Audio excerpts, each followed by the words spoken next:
Emotionally immature individuals, including parents, use the silent treatment oftentimes as a tool of control. They don't need silence in order to calm down or to get some space, get some air, emotionally regulate. No, it's to destabilize the environment, to punish the person challenging them or not complying with their expectations. And it's an attempt to pull that person back into compliance without directly communicating with them. The silent treatment typically occurs after disagreement or exercising independence, making a choice that the parent doesn't approve of, after setting a boundary or withdrawing emotional supply. Instead of naming their feelings or what they have issue or concern with, the parent goes silent. They shut down. There are no responses, no warmth, might be exaggerated sighs or noise making, an attempt to keep the environment disrupted. They could be icy and even polite, but you can just tell you're being punished.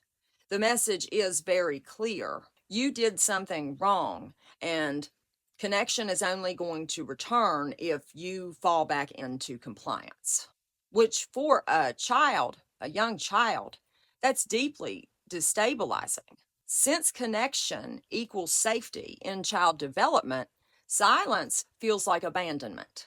The child learns to scan the environment, apologize, self abandon their own needs and desires in order to keep the peace. Silence teaches the child that love is fragile and conditional. Emotionally immature parents like to use the silent treatment because it's a way of avoiding accountability. They don't have to regulate their emotions or behaviors, tolerate discomfort, or repair harm. The child ends up doing the emotional labor, and the parent maintains control and some delusional perception of moral superiority. Now, if a child emotionally detaches from a parent, especially as an adult, the entire dynamic can flip. Silence no longer triggers fear, and the child no longer feels the need to chase, and so it loses its effectiveness.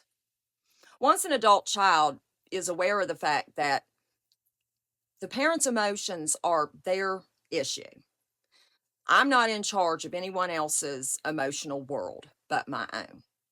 If they need to go silent in order to cope, that's on them.